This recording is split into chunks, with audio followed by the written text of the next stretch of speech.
Brother, miracles, brother. You go to the Old Testament, you'll see Elijah raised the dead. You got many prophets with miracles, brother. So don't say by doing miracles that you are God. Yes, Sam.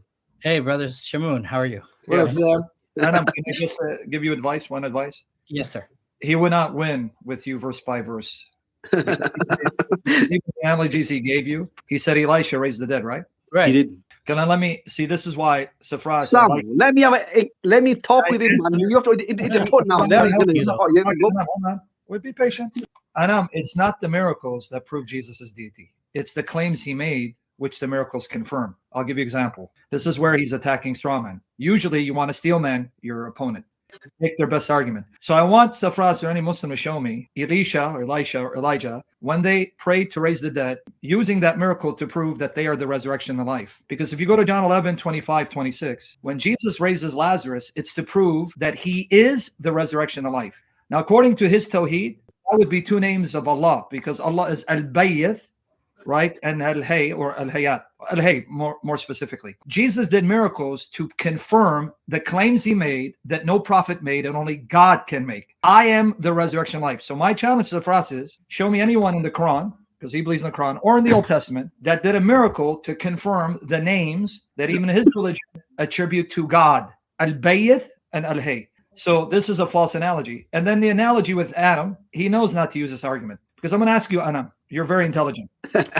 Could Adam have been born of any parent if he's the first man? So just the circumstances in which Adam was created necessitates he would be created in a unique manner. He's the first man. But why did Jesus need to be born of a virgin after all those thousands years of sexual reproduction? Why him being born of a virgin when it wasn't necessary? Because Adam's situation was that he's the first man. He couldn't have parents or he wouldn't be the first man. Some, but them Jews are proper. Their hearts are hard and they were on the truth. So what Allah did, he showed Israel a big miracle with Jesus, and even with that big miracle, they still The Quran was a terrible miracle. You know why? Yeah? Safras, it shows you don't read your Quran. It was a terrible miracle because it big required miracle. this. Well, let me explain from your Quran, if you give me a chance, from your Quran. What kind of miracle was this for the Jews when it required Jesus to speak as an infant to vindicate the slander against his mother? That was a pathetic miracle because no one could verify she conceived and gave birth as a virgin. So then Allah had to make Jesus speak as an infant to vindicate her honor. What a terrible miracle for the Jews. No, it wasn't. Yeah. Why did Jesus speak as an infant in Surah Al-Maryam then? Because they question saying that how on earth can you be pregnant? Thank you for proving my point. Woman, but then Jesus spoke to him. He spoke to him in the cradle to show.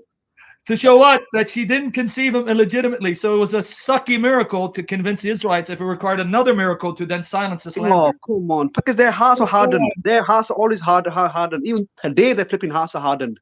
Oh, so if their hearts are hardened, that means you're showing that the miracles were useless. So then why do the miracles? Thank you so much.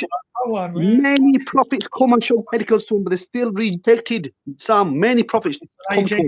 Buddy. Anyway, so Anam, just I want you to continue the discussion. When he tells you other prophets did the miracles, that's not the Christian argument.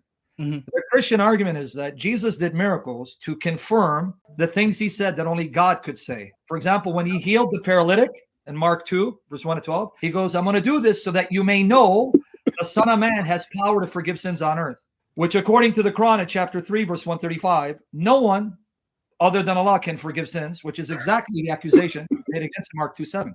So I want him to show me.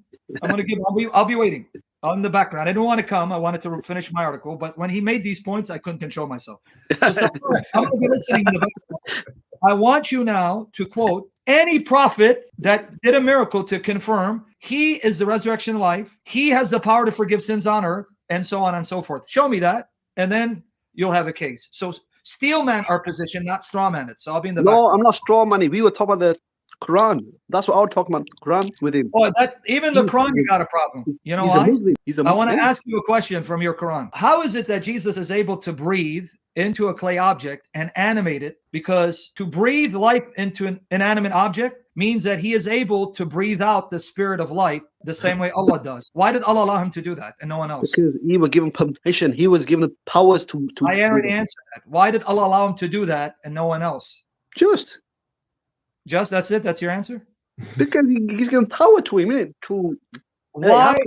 Come Why on. all this for Jesus, where he's making Jesus comparable to him? Like Allah, Jesus breathes out life into an inanimate clay. Like Allah, Jesus raises the dead. So why is Allah doing it for Jesus and even causing Jesus to be conceived miraculously? He doesn't do it for anyone. Not even the thing is, Sam, yeah, you're just avoiding the main verses where Allah says that whoever says he has a son will be in hell. So if you believe Jesus is a son, hold on. The Quran has a mother. Eh? The Quran has a mother. What do you know about the Quran? What are you on about, Sam? What are you on about? Yeah, chapter 43, verses 3 to 4, it says, and this Quran is in the mother of the book that is with us. Wait, come on, context, Sam. I'm making my point. You can talk over me. That shows you're scared. I'm not.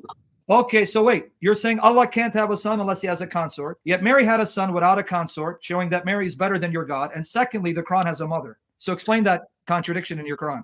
It's not contradiction. When he talks about mother, he's talking about another thing. He's not talking about. No. How can the Quran have a mother if it doesn't have a father? I'm going to use Allah's logic here. No. I'm using Allah's logic.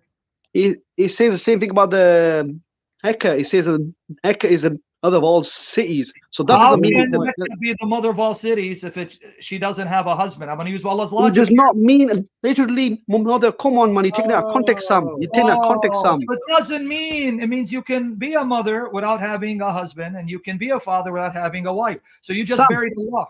Sam, I just told you. Qul huwallahu ahad, Allahu samad, lam yalid wa lam yulad wa lam yakul lahu kufuwan ahad. What part of that do you get in your head? Okay, you're getting angry now. It's okay. Breathe. No, I'm not getting angry, Sam. You know me, man. Let's parse Surah Al-Ikhlas. Okay, you said Qul huwa Allahu ahad. Now I'm going to challenge you. Show me a single place where the word ahad appears and it means one and not one of. It means one. No. Say he is let me repeat my challenge. Wahid means one. Show me a single place in the Arabic Quran where the word ahad appears and it doesn't mean one of. What the heck, Sam? I'm not a bloody Arabic scholar, am I? A teacher, whatever. But obviously it's one. It means one. Say he's one only. Every time ahad appears in the Quran, it means one of. It never means one.